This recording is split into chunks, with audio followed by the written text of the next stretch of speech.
We're back. It has been nearly a year since my last conversation with my old Jehovah's Witness friend. Recently, I felt a real burden to catch up with her and find out how she's doing. I wasn't sure if she would want to talk to me, as when we last spoke, it sounded like she was done with me and didn't want to ever talk again. But I wanted to at least check in and see how she was doing. So we played a bit of phone tag, and then she finally caught me when I was home and available to talk. I mentioned that part because I was not ready at all for the call and had to run around and try to get set up for it right away. Sadly, I was having severe brain fog and memory problems at that point, but I decided to go ahead anyway with the conversation and trust the Lord to do his work, even though my brain was completely wrecked. And I also really just wanted to know how she was doing, so I was okay with us not having any go-round this time if that's how it worked out. You will hear throughout this conversation that I'm not calling her out on many of her crazy things that she keeps saying. And I really struggle at times to even reference Bible passages very well, let alone remember exactly where they were located. Interestingly, this seemed to endear her to me, and ultimately you'll hear that she suggests we talk again soon. My desire at this point is simply to show her Christ the best that I can. Not to get into never-ending debates that we've done many times in the past until she gets frustrated and decides she doesn't want to talk to me anymore. Christ is the point. He is everything. The Michael Jesus that she's been taught to believe in doesn't even exist, and she needs to know this. That fictional character cannot save her. So please pray, as we try to pick up with these conversations again now, that the Holy Spirit will work powerfully in and through me and will bring her to a place where she sees her own wretchedness and need to repent and turn to the real Jesus alone. Hello? Hello, Dennis? Yes, hi. Hi. I guess I missed you. I did phone you back, but you were out or not available anyway. Yeah. I tried to phone you back, not ignore you, sorry. Oh, no, I appreciate that. I called you back after that, actually, but then I was supposed to have an appointment this morning, so I didn't think I was going to be able to talk to you, but it got canceled, so. Oh, dear. Yeah, those things happen, don't they? Yeah. I imagine some emergency or something. I had an appointment like that just last week for some physiotherapy, and the day, the appointment was in the afternoon on a Friday, last Friday, and they phoned Friday morning to cancel it. Oh, shoot. Wow. And of course, because of, I guess there was an emergency at home with the physiotherapist. Oh, yeah. And so, last minute cancellation kind of throws you. Yeah, no kidding. Wow, yeah, that's very last minute. Yeah, we've had that happen a few times. Where they're just... How have you been? Yeah. I'm doing okay. Yeah. Good, yeah. Yeah, fairly stable. Under the circumstances, I guess, eh? Right, yeah, I'm sure you understand that. Well, I can sympathize. I feel for you, but I know, I've never experienced that particular problem. But yeah. I can sympathize with you in other ways. Oh, I'm sure. I'm sure there's many things you've been through that I haven't been to.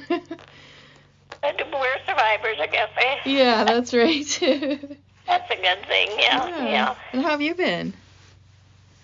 Pardon me? How have you been? I can't complain. I could, but I won't because that's part of aging, of course, Yeah. But, and of course, with all the things that happened during my lifetime, the illnesses and situations and things, But, I'm pretty good, of course, I know you were asking me about why I didn't phone you about the memorial. Yeah. Yeah, well, I have been phoning before, and of course,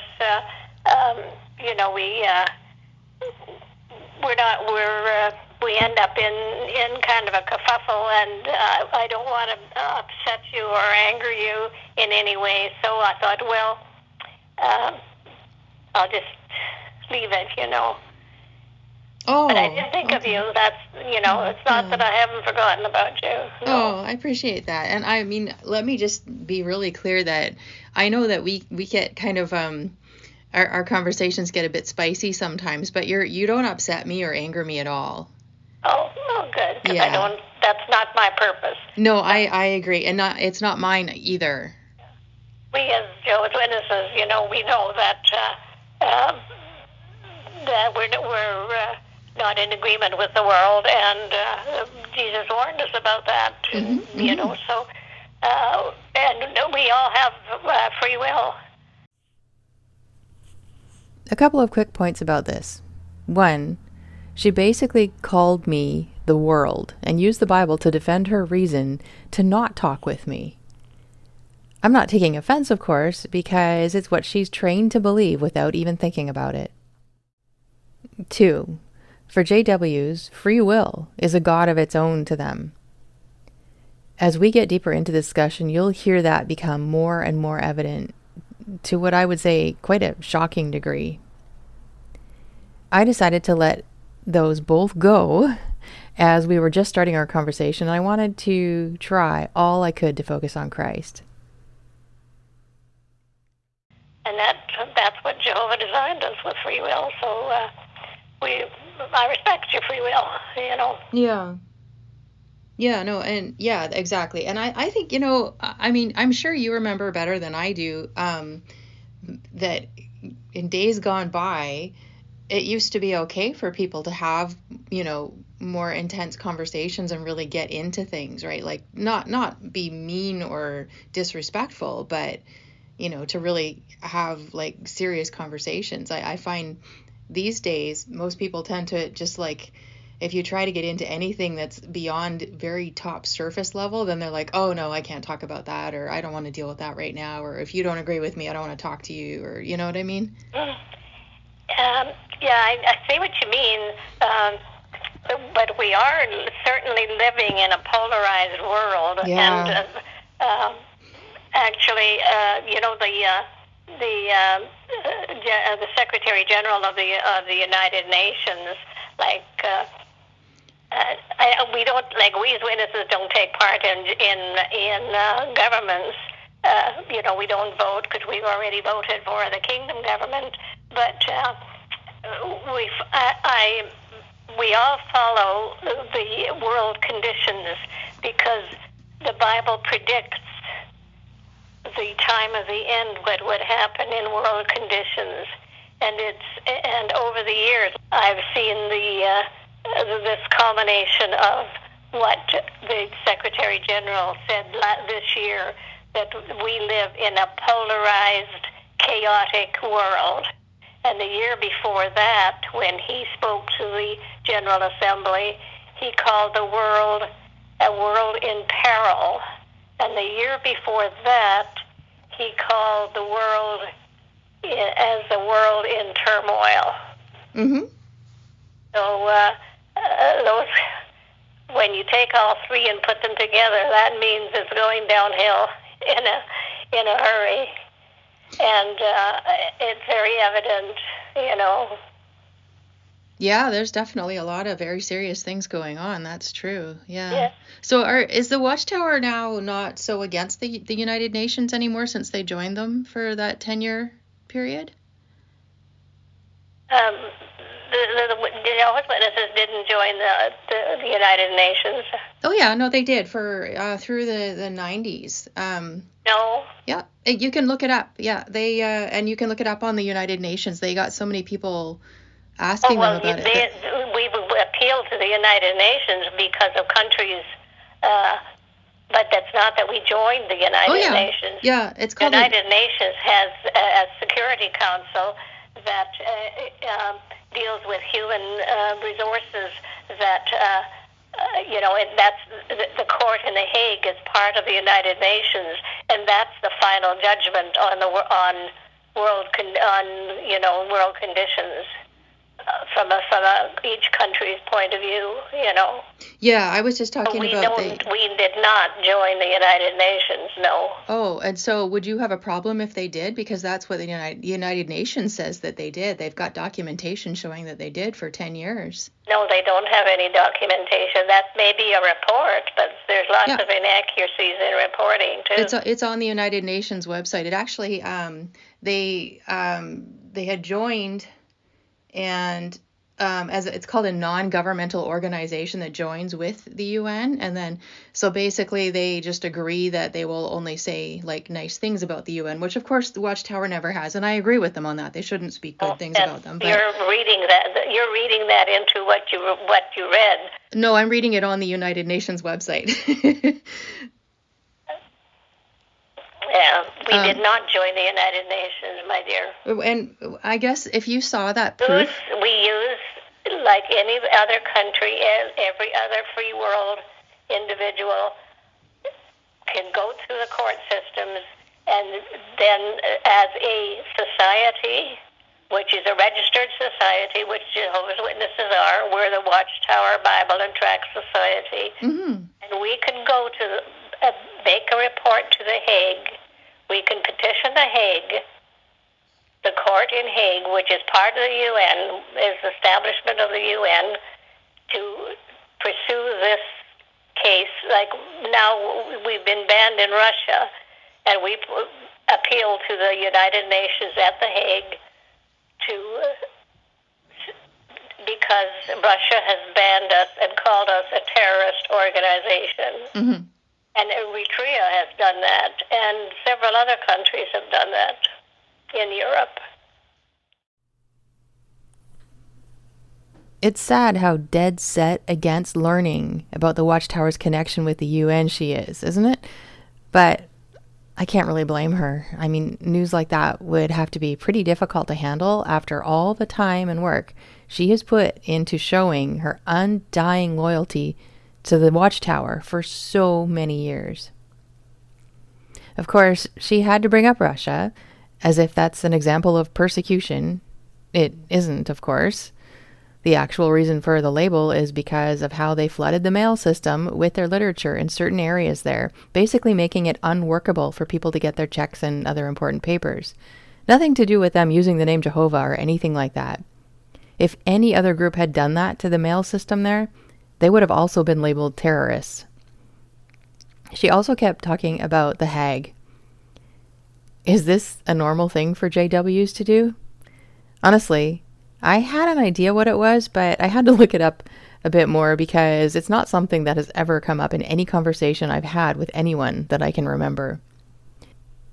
Then I decided to do a search for the word on the JW website to see if it's a common topic.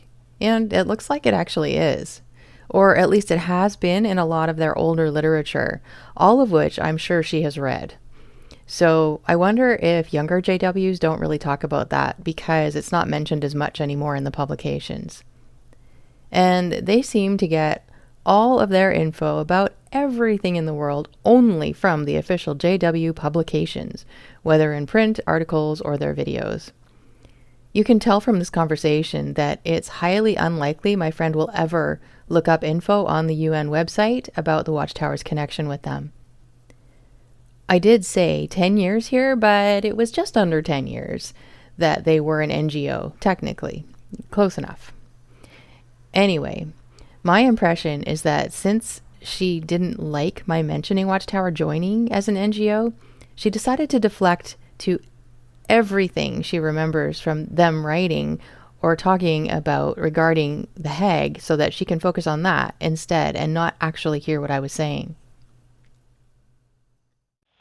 Yeah, that wasn't what I was talking about there. I was talking. Yeah. That's a legal premise that can be used by any country. Yeah, that's a different thing. In any organization. Yeah, that's a different thing. The NGO joining is there's a contract. When anybody uses the Hague facilities of that court, they do not join the United Nations. Right, that's exactly a totally different thing. Yeah, that's not what I'm talking about. Right, so Yeah, this is a different thing, but that you'd have to do some research into that if you were curious. But anyway, I don't want to just talk about that with you today. I just wanted to catch up and see how you're doing. And yeah, you were wondering about the memorial, yes. Yeah, just that you didn't.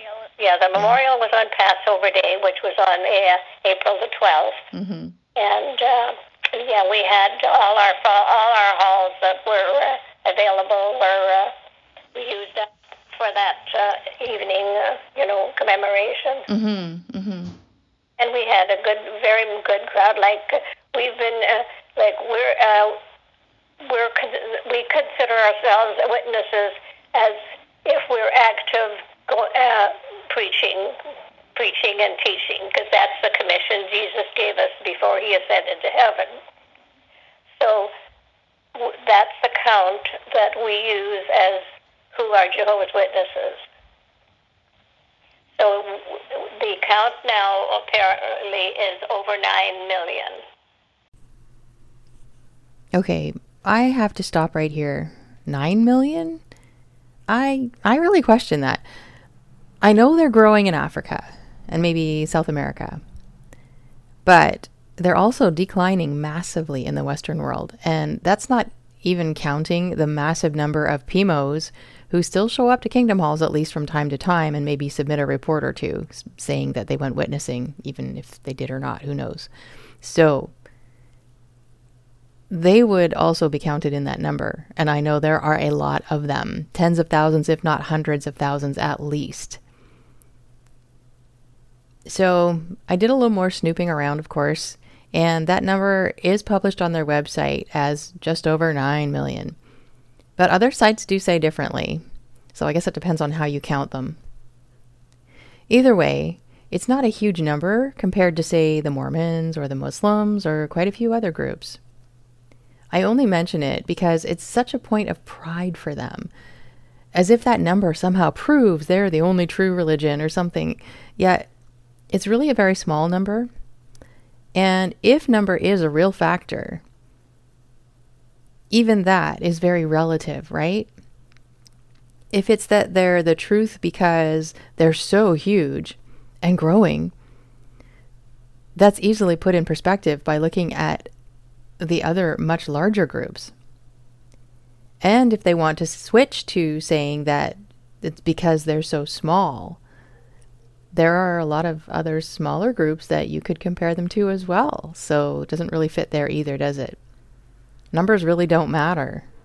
But she had to get that in there somewhere. And I know that's, again, part of the training. That's what they have to do. They don't even think twice about it. It's just what comes out of their mouths, I think. You may notice in this conversation that there are many things she says that I don't bother commenting on. Partly that's due to my brain fog and not wanting to go down that path. But it's also because I wanted to stay on topic as much as possible and not go down the countless rabbit trails that they so often try to trigger us into taking. We've already discussed at least most of these claims she loves to say each time we talk, so that's another factor. She already knows what I have to say in response, so repeating it all again seems like a waste of everyone's time. Nothing I've said over the years seems to have sunk in a bit with her. At least not so far. Yet, at Memorial, over the past couple of years, we've had over 21 million people worldwide attend. Oh, really? Where did they say that on their website? I'd be curious to see that. It's on the website, yes, it is. Okay, I'll have to take a look at that. That's interesting. So you've had a lot of interested people come for the memorial. Apparently, they are interested because they came, yeah. Mm-hmm. Huh. And were you able to get out there in person this year? Yes, I did. I got picked up and we attended it. Oh, that's nice of them. It was really, really face-threatening, to see the people. Of course, I don't attend the meetings in person, but I attend it on Zoom. Right. We have Zoom meetings for people that are incapacitated. Yes. Yeah, I've actually joined some of those occasionally. Not very often, but I've been able to pop in every now and again. Oh, so somebody's giving you the Zoom password and code numbers, eh? Yes. Yeah, quite a while ago. So hopefully they'll stay relevant whenever if I want to check it out. Yes, way I invite you to join it.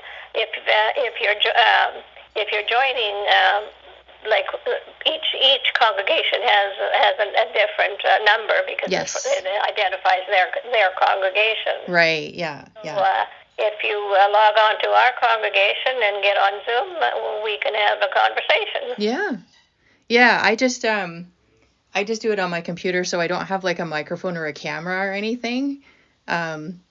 So I can kind of watch what's going on, and but I can't like talk. Oh, so you have the Zoom camera, yeah. So you can see the individuals. Yeah. Yeah. Because if you have a password and a code and an ID, you're on Zoom and you can converse and you should be able to get your camera going on. Yeah, I don't have one though. That's why. Oh, you don't have it? No. So it works well for if I just want to I sign into I have looked at various different meetings actually, like my church has Zoom as well. So when we can't get there, we do the same thing, and so we just watch though. There's no you can't interact. Not really. We can chat. You can chat. Yeah, well, it's the same thing. You can chat with ours. That's the Zoom program. That's the conferencing. Yes. Okay. So you could do that with ours too. Yeah. Because that's what the Zoom conferencing is. Yeah. Yeah. People use that in business. Oh yeah, for sure. Yeah, it's gotten pretty popular. Like I say, if you have our numbers, our code numbers, our password numbers, well then get on and I'll say hello to you and you can say hello to me. Okay. Yeah, that would be great. Yeah, the memorial numbers were very, very encouraging, and it shows an interest. It's encouraging for us because it shows an interest that people are concerned, and more so now as this world is getting crazier. What's happening in the world now. Yeah. Does that concern you? Oh, for sure. Yeah. I mean, we've got a big election coming up here. That's lots of nasty stuff going on with that. And, there's definitely, we're living in difficult times. I think we're starting to get a feel for what they've had to deal with in places like North Korea and China and, Germany. There's been lots of stuff going on that's, it's definitely a lot to pray about. Yeah, and do you put a connection to like why these things are happening? Why this world is escalating into this chaos? Because chaos doesn't happen overnight. Mm-hmm. Chaos has happened ever since Adam and Eve disobeyed Jehovah. Right. And of course, it's just not accelerating now. Like as I said, and even 50 years ago, things were very, very different. That's true. Yeah. Well, I think years for Jehovah is a very short time. Yeah. Well, exactly. Yeah. He's been here forever. Yeah. He doesn't count time. That's all we experience. Is we know that from the minute we're old enough to be able to reason a little bit, we know that there's a lifespan. Mm-hmm. But Jehovah didn't create us that way. Jehovah created us to live eternally. Mm-hmm. Unfortunately, they were warned not to eat of that test. But when they were tempted by Satan to be their own guide, to obey their own guidelines. You're going to be like God. Right, exactly. And I noticed even like when you look at Adam and Eve in the garden, Adam was his call was to be the head over Eve, right? To protect her, to represent her. And he failed there. That sin happened even before they ate the fruit. He already let Eve take the lead there. And so she was able to entice him to do the same and eat the fruit, right? He loved her more than he loved Jehovah. Well, I'm not sure if that, I don't know if I don't know his heart, so I don't know if that's the case, but he definitely failed, right? And that would be a sin of the heart, either way. Yeah. So if you obey somebody that you're not supposed to obey, like that'd be reasonable to say that you are either afraid of that person more or you love that person more. And Jehovah is asking us to be fearful of him, but in a loving way. Mm-hmm. We don't want to disappoint him. So we're afraid of disappointing him. So mm-hmm. that's why we obey his laws. Mm-hmm. But so it's a loving fear, you know. Oh yeah, no, that's well said, actually. Yeah, I guess what I look at when I look at scripture, I like to read my Bible, right? Yeah, that sin really is. Would you agree? Would you agree that you are looking for something better? Well, yeah, would you agree that sin is primarily a matter of the heart? So we just heard the usual sales pitch that JWs are so heavily trained to use in every conversation.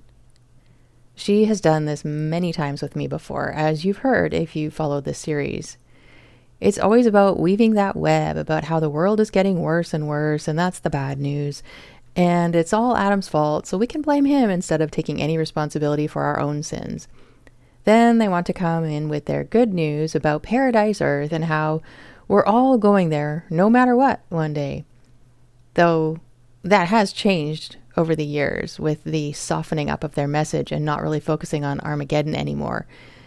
They used fear tactics for so long to keep them in the org by threatening that if you leave the org, then Armageddon will come and you'll be destroyed forever. They don't really talk like that anymore, I've noticed. My goal was to get to the real bad news so that we could look at the real good news. So I was glad to get the opportunity to ask a question because this is so key. The bad news isn't that the world is getting worse and worse around us.